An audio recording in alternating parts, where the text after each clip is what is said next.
فأما من أعطى واتقى وصدق بالحسنى فسنيسره لليسرى وأما من بخل واستغنى وكذب بالحسنى.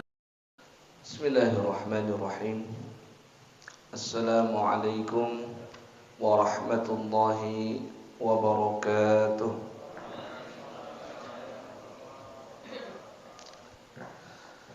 Innal hamdalillah nahmaduhu wa nasta'inuhu wa nastaghfiruh wa na'udzu billahi min shururi anfusina wa min sayyiati a'malina.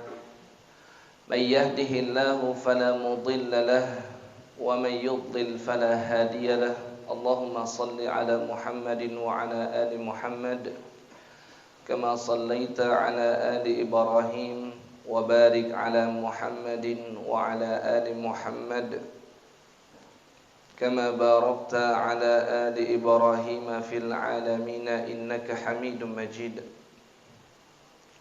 Allahumma subhanaka la ilma lana illa ma 'allamtana innaka antal alimul hakim wa 'allimna ma yanfa'una wanfa'na bima 'allamtana.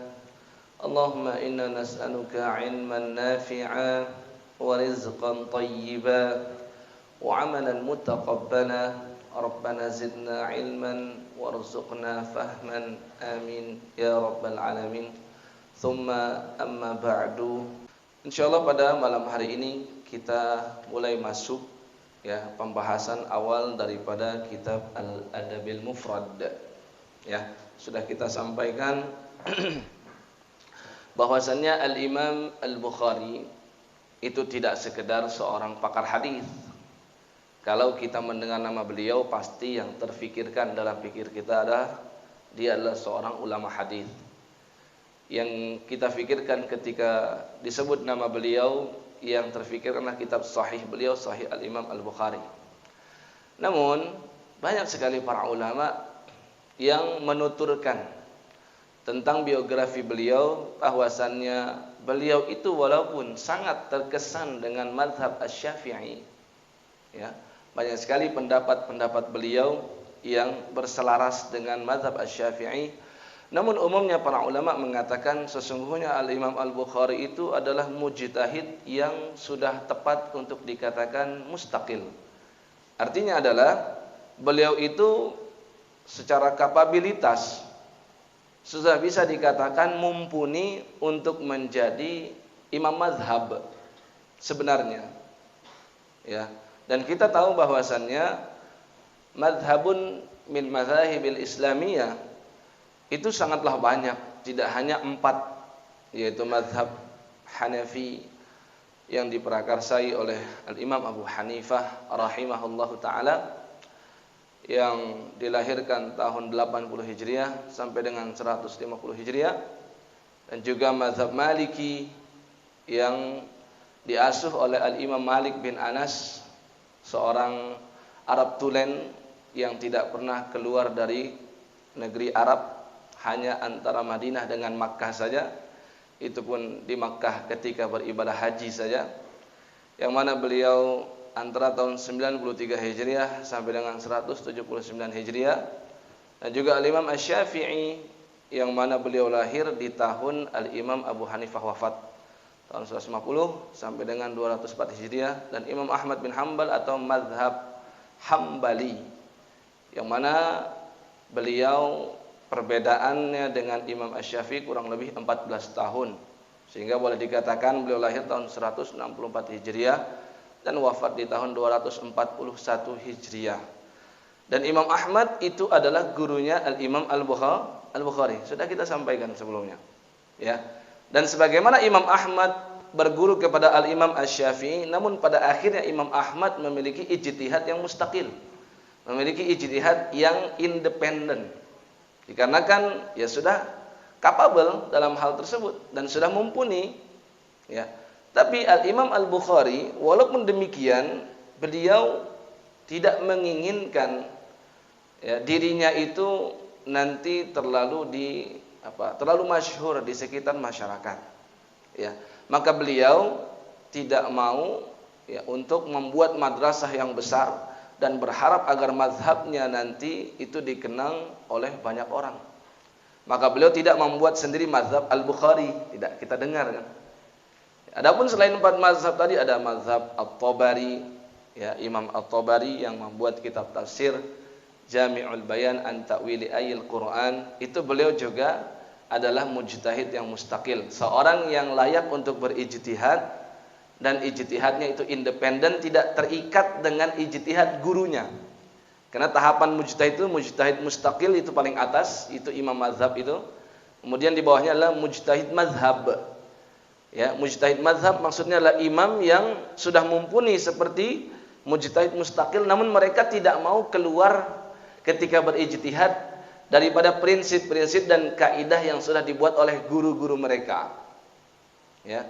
Itulah diantara Al-Imam An-Nawawi, itu beliau juga mujtahid yang sudah layak untuk mustaqil, namun beliau sangat menghargai guru-guru beliau yang bermazhabkan Asy-Syafi'i, maka beliau tetap mengatakan saya adalah Asy-Syafi'i.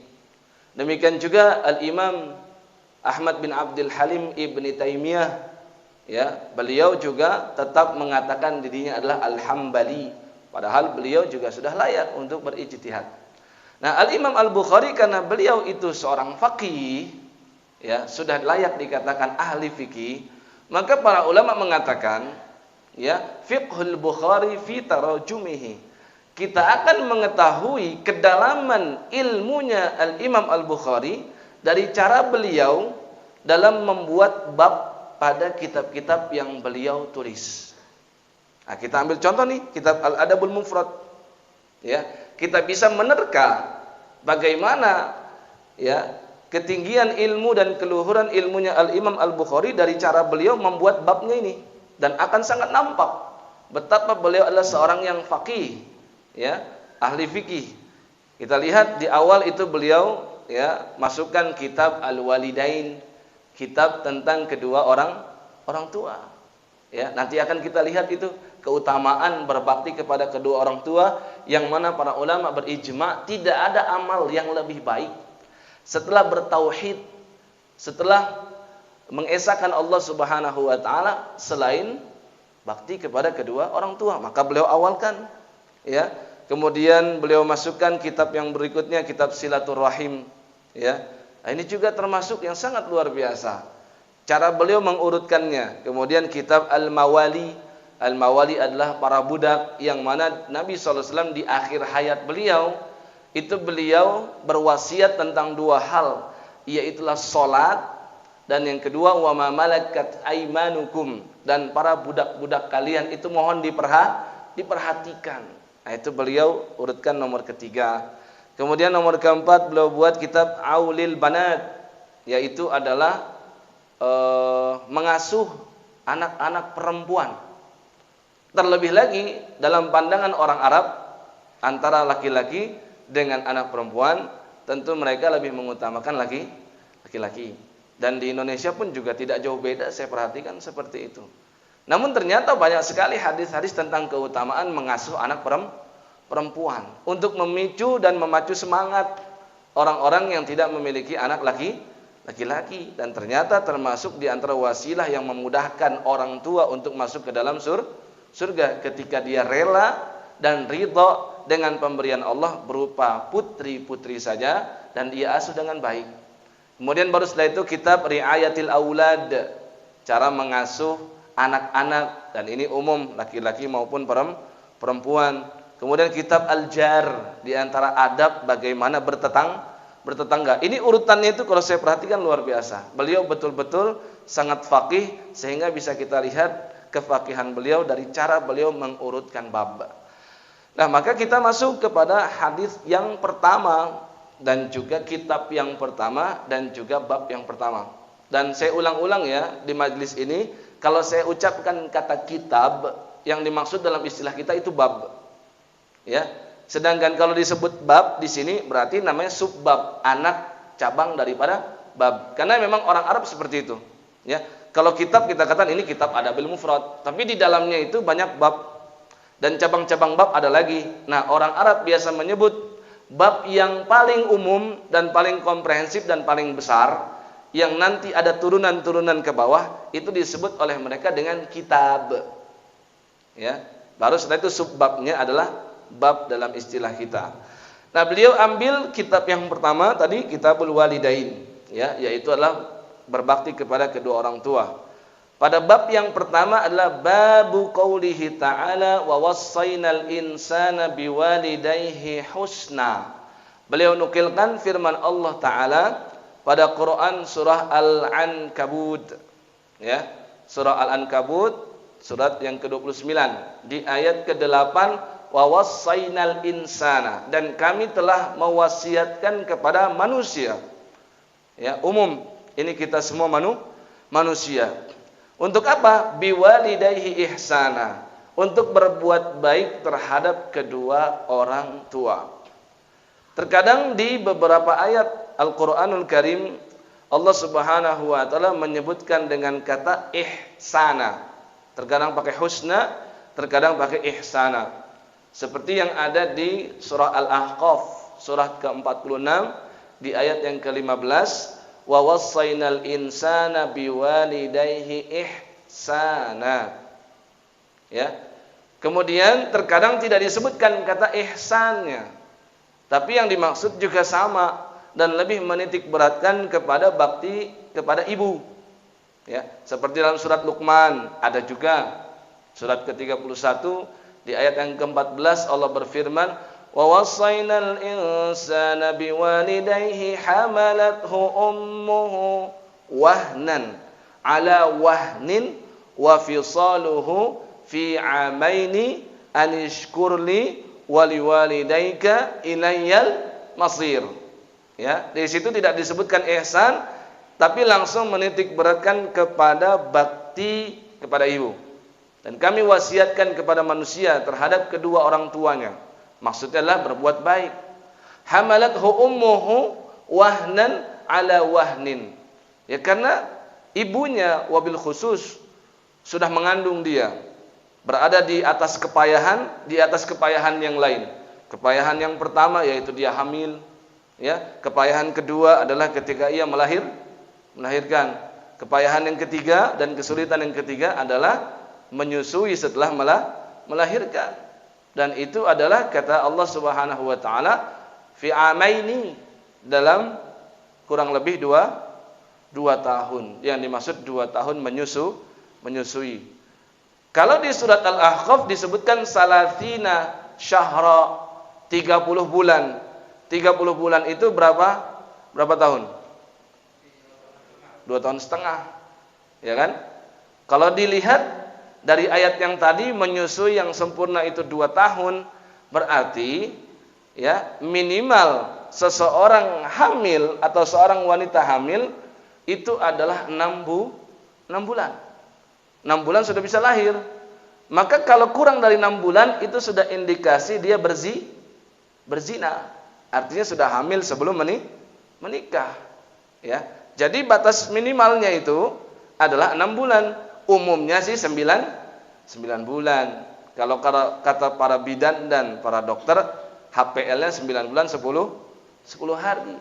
Tapi ternyata ada yang lahir sebelum 9 bulan. Maka dibuatlah itu di dalam firman Allah Ta'ala di surat Al-Ahqaf tadi ayat 15, yaitu adalah salathina syahra, 30 bulan. Berarti kalau 24 bulan sudah dipotong untuk menyusui atau 2 tahun, sisanya berapa? 6 bulan. Berarti minimal seorang wanita hamil itu sampai dia melahirkan adalah 6 bulan. Maka dulu Sayyidina Umar bin Khattab ketika mengetahui ada wanita yang sudah melahirkan, baru masuk ya 6 bulan sempurna dia sudah melahirkan, Sayyidina Umar panggil wanita tersebut karena terindikasi berarti dia sudah hamil sebelum nikah, ingin dihukum had. Maka Ibnu Abbas radhiyallahu taala anhuma, sahabat Nabi yang paling mengerti tentang isi Al-Qur'an, mengingatkan Sayyidina Umar bin Khattab. Kayaknya kalau pemimpin kita itu jenis-jenisnya kayak Umar, indah Pak ya. Indah sekali, keras betul, tegas, tapi kalau sudah di hadapan Al-Qur'anul Karim dan syariat Islam, beliau tunduk sepenuhnya. Ketika dikatakan oleh Ibnu Abbas, tidakkah engkau mendengar wahai Amirul Mukminin ketika Allah berfirman, "Wasainal insana biwalidayhi ihsana," ya, hamalathu ummuhu kurhan wa wada'athu kurhan wa hamluhu wa fisaluhu 30 syahra. 30 bulan itu jumlah totalnya. Maka kata Umar bin Khattab, sadaqa, ya, atau sadaqta ya Ibnu Abbas. Kamu telah jujur dan benar wahai Ibnu Abbas. Ya, tunduk sepenuhnya ketika ada Al-Qur'an. Nah, di sini Imam Al-Bukhari membuka bab yang pertama adalah, dan kami wasiatkan kepada manusia untuk berbakti atau bergaul dengan baik kepada kedua orang tua. Nah, beliau sebutkan hadis yang pertama. Hadis yang pertama ternyata diriwayatkan oleh sahabat Nabi SAW yang agung yang bernama Abdullah bin Mas'ud. Jadi beliau di kitab kita yang ini, ya, ini kebiasaannya itu dituliskan perawinya dari Imam Al-Bukhari sampai dengan para sahabat. Jadi sekitar 6 orang disebutkan. Ya. Ini kan sudah kita terangkan, memang di zaman saat itu, ya, kredibilitas seseorang itu sangat dipertaruhkan. Maka kalau sudah sebut qala Rasulullah SAW, bayangkan orang di tahun 200 Hijriah ngomong qala Rasulullah, padahal Rasul wafatnya di tahun 10 atau awal 11 Hijriah. Berarti kan gak mungkin. Dari mana? Dari wangsit, ya, atau berjumpa dengan Nabi ketika mimpi. Ya, nanti pada akhirnya akan rancu seperti itu. Maka harus ditanyakan, kamu bagaimana bisa mengucapkan Nabi bersabda sedangkan kamu hidup di tahun 200-an? Ya, Imam Bukhari kan wafat di tahun 256 Hijriah. Ya, maka akhirnya beliau sertakan tuh perawi-perawinya. Tapi agar tidak memperpanjang kalam terhadap masalah periwayatan, dan ini sangat sulit saya katakan, maka kita langsung ambil perawi yang paling tinggi, yaitu adalah sahabat. Dan terkadang kita akan sampaikan sedikit tentang perawi sebelumnya, yaitu tabi'in, karena tabi'in ini juga generasi emas. Ya. Nah, di sini haddatsana sahibu hadhihi dar wa auma biyadihi ila dari Abdullah bin Mas'ud.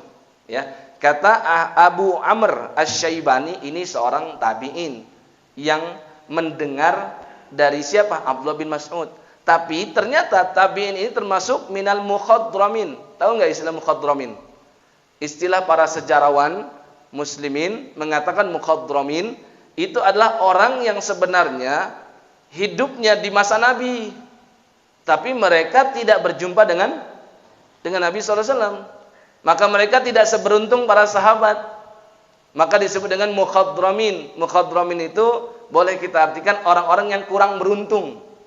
Ya, tapi mereka termasuk tabi'in yang paling agung. Karena sebenarnya mereka itu hidup sezaman dengan Nabi Muhammad SAW. Ada beberapa alasan orang-orang seperti ini tidak mampu berjumpa dengan Nabi SAW. Pernah dengar Uwais Al-Qarani? Ya, Uwais Al-Qarani yang dari Yaman sana, itu kan beliau juga semasa dengan Nabi Muhammad SAW. Mampu beliau untuk berjumpa dengan Nabi SAW. Tapi ternyata beliau memiliki ibu yang sudah sangat tua dan membutuhkan pelayanan dari anak.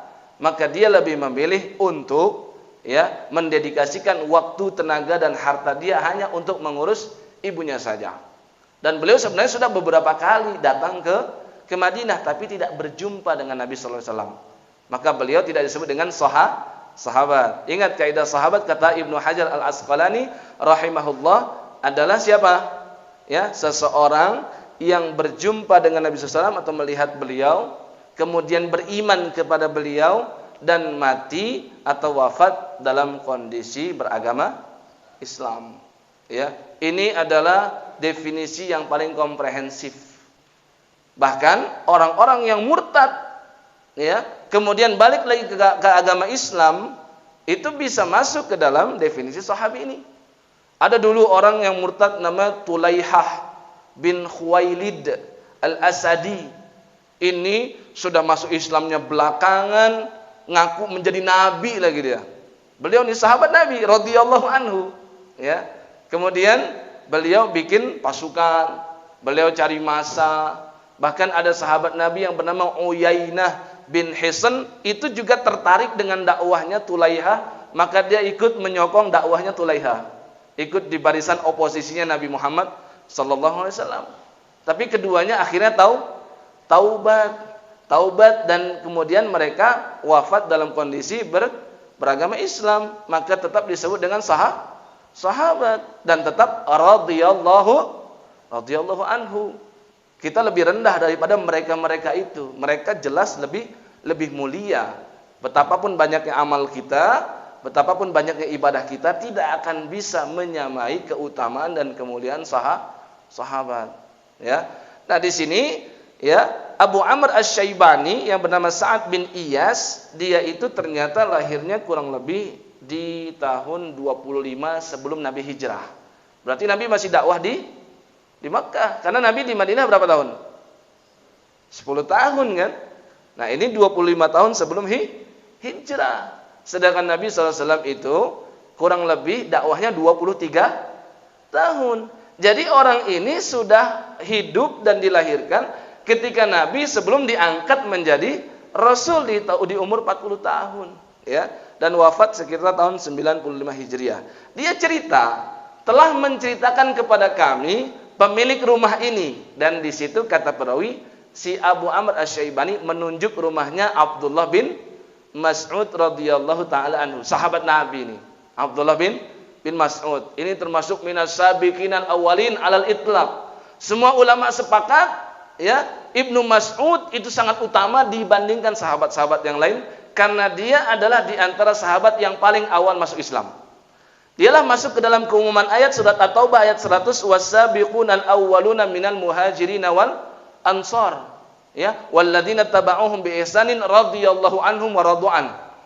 Dialah yang masuk ke dalam surah Al-Waqiah, ya, yaitu adalah was-sabiqunas sabiqun ulaikal muqarrabun fi jannatin na'im.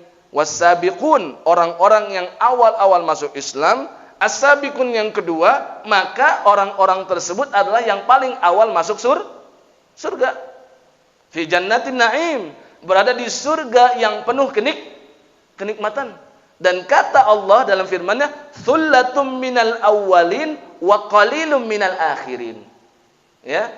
Tsullatun minal awwalin wa qalilum minal akhirin. Kebanyakannya adalah di generasi-generasi awal, yaitu yang pertama-tama masuk surga. Berarti umumnya mayoritasnya didominasi oleh para sahabat dan sangat sedikit dari generasi yang berikutnya.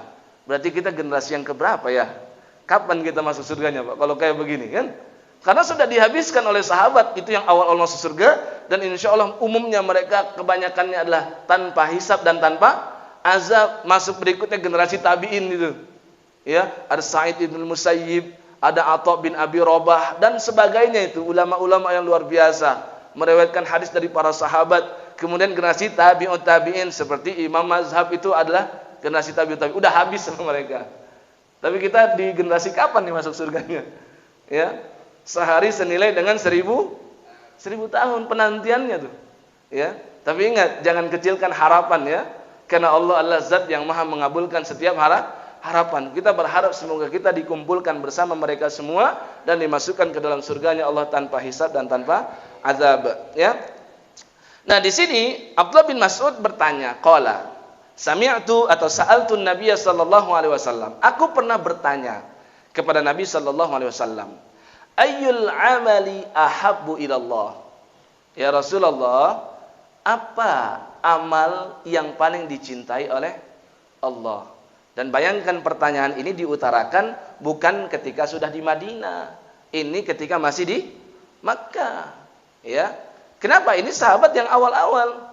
Beliau bahkan pernah bersaksi, laqad ra'aituni sadisa sittah. Aku memandang diriku ini termasuk 6 sahabat yang paling awal masuk ke dalam agama Islam. Ya. Beliau katakan bahwasannya Pak, ma'alal ardi muslimun ghairuna. Ketika itu enggak ada orang yang beragama Islam selain kami yang 6 ini. Ya, kalau berdasarkan kesaksian beliau, kalau mau kita urutkan berarti kurang lebih begini, Pak. Sayyidah Khadijah itu yang paling pertama, ya. Sayyidina Abi Bakrin radhiyallahu taala anhu yang kedua. Dari generasi pemuda ada siapa? Sayyidina Ali bin Abi Thalib radhiyallahu taala anhu. Kemudian keluarga Nabi yaitu adalah anak angkat beliau, Zaid bin Harithah. Kemudian orang-orang yang dibawa masuk Islam oleh Sayyidina Abu Bakrin, ya, yang setiap sholatnya, zakatnya, sodakohnya dan amal solehnya semua ngalir dulu ke Abu Bakar. Siapa dia? Sayyidina Utsman radhiyallahu taala anhu, ada Sa'ad bin Abi Waqqas, itu juga melalui Abu Bakar. Jadi ini kurang lebih nih posisi Abdullah bin Mas'ud kalau dia mengatakan laqad ra'aituni sadisa sittah, aku adalah orang yang keenam yang masuk ke dalam agama Islam. Berarti ini ada di antara ini. Ya. Kalau tadi kita sebutkan ada Utsman, ada Ali, ada Abu Bakar, belum ada Umar loh, Pak. Umar itu masuk Islamnya setelah siapa? Abdullah bin Mas'ud. Bahkan yang membuka hatinya Umar bin Khattab untuk masuk Islam awal-awal itu Abdullah bin Mas'ud. Ketika Abdullah bin Mas'ud itu yang membaca surat Ar-Rahman di sekeliling Ka'bah.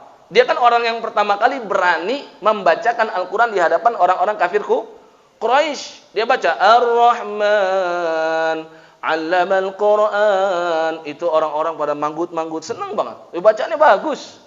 Ya, dan ini firman Allah Ta'ala, bukan ucapan manusia. Maka semua manggut-manggut, kesenangan, sampai akhirnya mereka sadar, ini si Ibnu Mas'ud yang baca. Ini nih komplotannya Muhammad. Apa yang dilakukan oleh mereka? Dipukulin itu Ibnu Mas'ud sampai pingsan. Ya, hari kedua begitu lagi, dipukulin lagi sampai pingsan, nggak kapok sampai hari ketiga. Pas di hari ketiga, Umar bin Khattab menyaksikan itu, maka Abdullah bin Mas'ud berkata kepada Umar, ya, wahai Umar, ketahuilah, dulu aku pernah mendengar Nabi SAW Muhammad berdoa, ya, Allahumma ansuril Islam bi ahadi Umarain. Ya Allah, mohon agar engkau menangkan dan jayakan agama Islam melalui salah satu di antara dua Umar. Umar yang pertama siapa? Nah, ada yang tahu nggak? Umar yang pertama namanya Amr, karena dalam bahasa Arab Amr itu asalnya sama. Ya, jadi bisa kalau kita katakan dua Umar itu bisa menggabungkan antara nama Umar dengan Amr. Yang pertama itu Amr bin Hisham, siapa dia? Abu Jahal, Pak. Abu Jahal itu adalah pamannya Umar dari sisi ibunya. Karena Umar itu anaknya Al-Khattab. Al-Khattab punya istri namanya Hantamah. Hantamah ini kakaknya Abu Jahal. Jadi keponakan tuh antara Umar dengan Abu Jahal. Itu juga diantara sebab kenapa Umar itu nggak masuk Islam di awal-awal. Hormat sekali kepada Abu Jahal. Tapi Umar itu memang juga sosok yang sangat dihormati dan disegani di sekitaran masyarakat Quraisy. Nabi berdoa, ya Allah, tolonglah dan jayakan agama Islam, menangkan Islam melalui salah satu di antara dua Umar. Umar yang dimaksud Amr bin Hisham, yaitu Abu Jahal. Yang kedua Umar bin Al-Khattab. Yang mana yang dikabulkan oleh Allah? Umar bin Khattab. Di situ Umar itu sudah terkesan. Ternyata aku dibicarakan ya sama Muhammad sallallahu alaihi wasallam. Dan akhirnya momentum-momentum berikutnya yang mendorong dia betul-betul untuk masuk agama Islam. Ternyata Abdullah bin Mas'ud ini loh, ya, yang membuka hati Umar untuk tertarik terhadap agama Islam. Abdullah bin Mas'ud berkata, aku pernah bertanya kepada Nabi SAW tentang amal yang paling dicintai Allah. Maka Nabi SAW bersabda yang pertama, as-salatu ala waqtiha. Ya, ini sepakat kita semua. Ulama sepakat, salat tepat pada waktunya. Kenapa? Karena salat ini satu-satunya ibadah yang terus langgeng dari zaman nabi-nabi terdahulu. Ya, Nabi Isa juga salat, maka dia berkata, inni Abdullah ataniyal kitaba wa ja'alani nabiyya wa ja'alani mubarakan aynama kuntu wa awsani bis salati. Allah mewasiatkan kepadaku, kata Nabi Isa, untuk salat. Ya, salatnya bukan salat yang sekarang dilakukan oleh orang Nasrani setiap hari Ahad, sepekan sekali, itu pun cuma dengan nyanyi-nyanyi. Enggak begitu. Ya, Nabi Ibrahim juga salat, maka dia berdoa, Rabbi ja'alni muqimas salati wa min dzurriyyati. Maka keturunan Nabi Ibrahim semuanya salat. Karena ini adalah ibadah yang paling langgeng dari zaman Nabi Adam sampai dengan Nabi sallallahu alaihi wasallam, maka inilah ibadah yang paling tinggi derajatnya. Ya, apalagi kalau dikerjakan di awal waktu, ala waktiha. Ya, dalam surat An-Nisa ayat 103, inna sholata kanat 'alal mu'minina kitaban mauquta. Sudah ada waktu-waktunya. Ya. Yang mengatakan di dalam Al-Qur'an itu enggak ada disebutkan salat 5 waktu, salah besar. Semua sudah diterangkan oleh Al-Qur'an, hanya saja kebanyakannya sifatnya global, tidak rinci. Kalau mau rinci kemana? Ke hadis Nabi SAW. Karena ini adalah sepaket, nggak bisa dipisahkan. Dulu Nabi pernah ceritakan, ada nanti kelak generasi berikutnya setelahku. Ya, dia bersandar pada sofanya, duduk santai-santai begini, kemudian menyebutkan firman Allah Ta'ala dan mengatakan ini firman Allah, ambillah halal dan haram daripadanya. Maka Nabi ingatkan, ketahuilah aku, maksudnya Nabi, diberikan yang semisal dengan Al-Quran, yaitu hadis-hadis Nabi. Ya, maka jangan sampai mengambil Quran membuang hadis. Dan Quran itu nggak akan bisa difahami kecuali melalui hadis Nabi Sallallahu Alaihi Wasallam. Maka ini amal yang pertama. Qultu summa ayyu, ya, Abdullah bin Mas'ud orangnya sangat semangat untuk mencari ilmu. Sangat semangat, Pak, sangat semangat. Contoh orang yang sangat memperhatikan cara Nabi membaca Al-Qur'an. Maka Nabi keluarkan hadisnya memuji Ibnu Mas'ud, man sarrahu an yaqra'al Qur'ana ghaddan kama unzil. Siapa yang mau membaca Al-Qur'an persis seperti yang diturunkan kepadaku. Ya, tajwidnya persis seperti tajwid Nabi. Nada dan langgamnya persis seperti Nabi sallallahu alaihi wasallam. Sangat memperhatikan panjang pendeknya persis seperti Nabi. Falyaqra biqiraati ibni ummi abd. Hendaklah dia membaca Quran persis seperti qiraahnya Ibnu Mas'ud. Ini luar biasa sahabat Nabi. Ini enggak sembarang. Ya, Nabi pernah masuk ke Masjid Nabawi, diapit oleh 2 sahabat yang mulia, Sayyidina Abu Bakar dan Sayyidina Umar. Ketika masuk ke Masjid Nabawi, ada Ibnu Mas'ud sedang sholat. Ya, dikatakan di situ membaca sekitar 100 ayat dari surat An-Nisa, Pak. Ya, itu sholat sunnah. Ya, 100 ayat, Pak. Nah, ketika Nabi mendengar itu, Nabi bersabda, sal tu'toh. Minta kepada Allah, pasti kamu dikabulkan. Minta kepada Allah, pasti kamu dikabulkan. Dan ini tidak mengganggu kekhusyuannya Ibnu Mas'ud. Dan ini menjadi apa? Dalil bisa kita komunikasi dengan orang yang sedang sholat, tapi tetap menjaga adab, dan jangan sampai orang yang sedang sholat membatalkan sholatnya. Ada bisa kita komunikasi. Maka Ibnu Mas'ud langsung berdoa, dan ini menunjukkan ini orang memang tidak menginginkan duniawi sedikit pun. Ya, dia berdoa, Allahumma inni as'aluka imanan la yartad, wa na'iman la yanfad, wa murafaqatan nabiyyika Muhammad fi a'la jannatil khuld. Ini doa sangat bagus. Ya, kalau perlu dihafal, Pak. Artinya apa? Ya Allah, aku meminta kepadamu keimanan yang tidak pernah murtad. Wa na'iman la yanfad, kenikmatan yang tidak pernah sirna, yaitu surga. Wa murafaqatan nabiyyika Muhammad fi a'la jannatil khuld, dan terus membersamai Nabi baik di dunia maupun nanti di akhirat, di surga sana, di surga yang tertinggi. Dia baca doa itu, kata Nabi, pasti dikabulkan. Berarti insya Allah dia bersama dengan Nabi Sallallahu Alaihi Wasallam. Itu sampai bela-belain Pak Umar itu datang buru-buru ke rumah Ibnu Mas'ud besok paginya nanya, kamu doa apa? Ya, ternyata kata kata Ibnu Mas'ud, apa? Kamu sudah terlambat, sudah kedahuluan sahabatmu Abu Bakar. Dia sudah datang lebih pagi nanya kepadaku tentang doa tersebut. Jadi persaingan yang sehat, persaingan amal soleh, ya. Maka dia enggak begitu puas dengan jawaban pertama, as-shalatu ala waqtiha. Dia nanya lagi, qultu summa ayyu. Apalagi ya Rasul? Amalan yang kedua, kata Nabi, birrul walidain. Qultu summa ayyu. Apalagi ya Nabi SAW? Yang ketiga, al-jihadu fi sabilillah. Kata Ibnu Mas'ud, haddatsani bihinna Rasulullah sallallahu alaihi wasallam walau istazattuhu lazadani. Nabi terangkan 3 hal itu kepadaku, seandainya aku minta tambahkan lagi yang keempat, kelima, keenam, ketujuh, pasti Nabi akan menambahkan. Tapi beliau ingin istiqomah, udahlah 3 dulu. Susah nanti kan diamalkannya. Ya. Nah, di sini dituliskan, ini kelebihan kitab ini diterangkan tentang kandungan hadis atau apa yang bisa kita ambil istifadah, faidah dari hadis ini. Yang pertama, ya, Perintah untuk senantiasa mengerjakan sholat tepat pada waktu, jelas ya, karena Nabi nomor 1 mengatakan as-sholatu ala waqtiha, ya. Maka tidak bisa seseorang yang sudah bakti betul-betul kepada kedua orang tua tapi dia tidak memperhatikan sholat, enggak bisa, ya. Bahkan, ya, kalau seseorang tidak sholat, ya, itu para ulama sampai ada yang menghukumi dia telah kafir, walaupun tidak sampai tahapan dia meyakini sholat itu sudah tidak wajib. Ada yang sampai seperti itu, saking kerasnya masalah ibadah sholat. Tapi Pak, kalau sudah disandingkan antara, ya, suruh pilih antara sholat sunnah dengan bakti kepada kedua orang tua, mana? Bakti pada kedua orang tua. Nanti akan ada pembahasannya khusus tentang hal itu. Yang kedua, keutamaan menghormati kedua orang tua. Jelas ya. Tadi ucapannya dalam firman Allah ayat ke-8 surat Al-Ankabut pakai wasiat.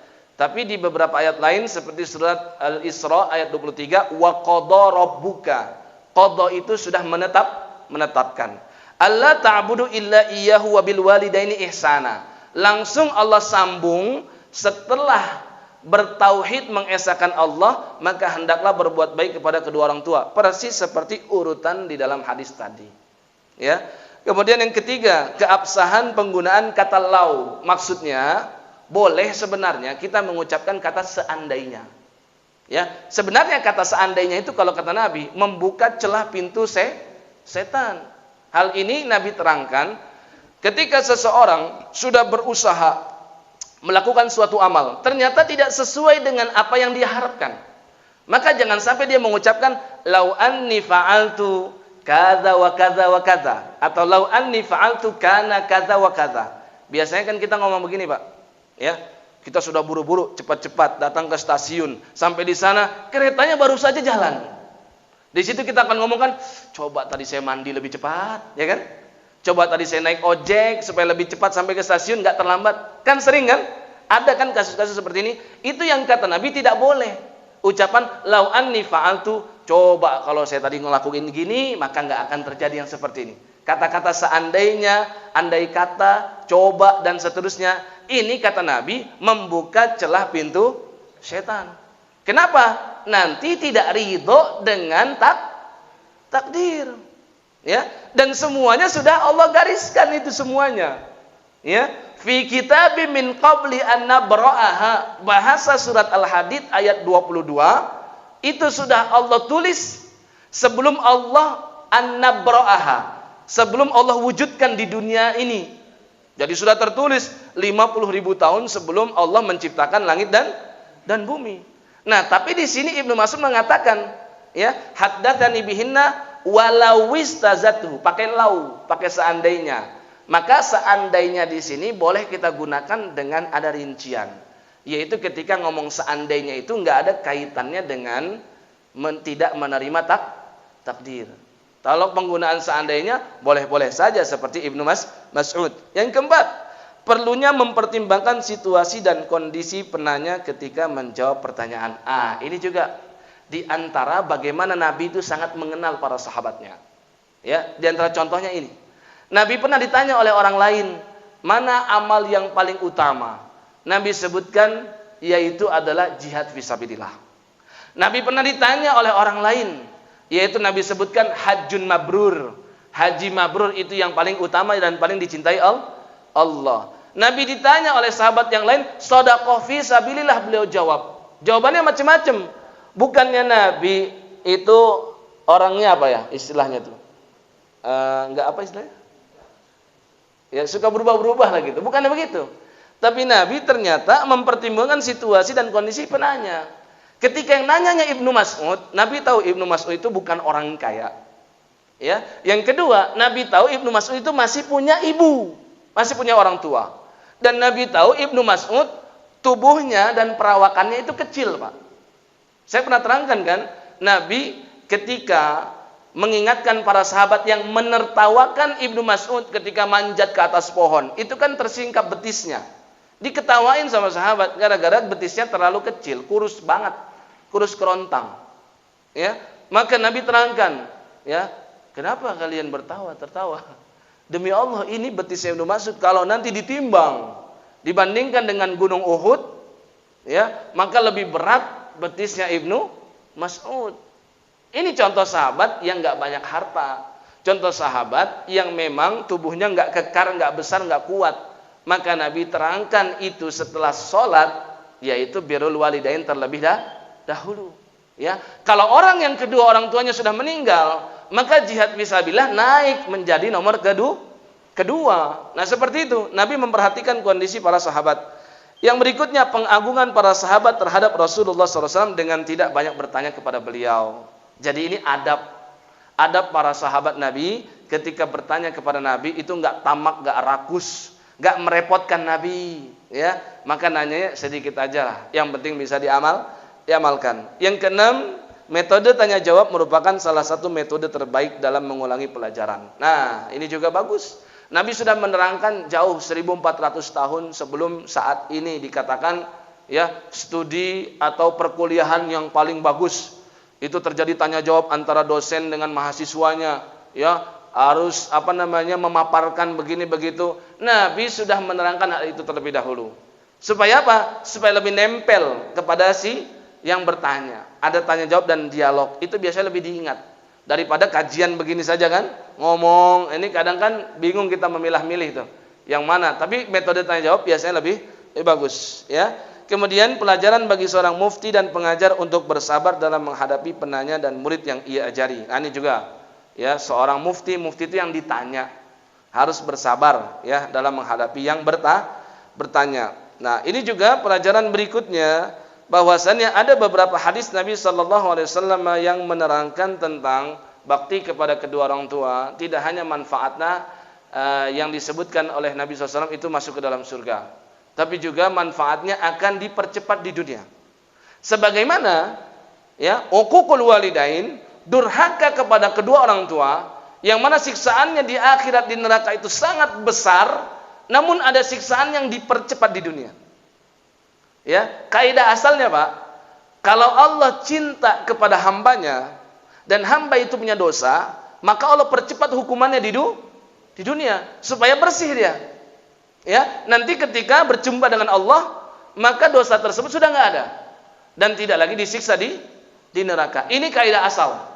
Tapi ada beberapa hal yang ketika dilakukan, azabnya itu dipercepat. Ya, contohnya adalah durhaka kepada kedua orang tua. Maka kalau dia betul-betul bakti kepada kedua orang tua, maka nikmat Allah itu yang asalnya itu nanti di surga akan dipercepat juga di dunia. Ya, ini perhatikan.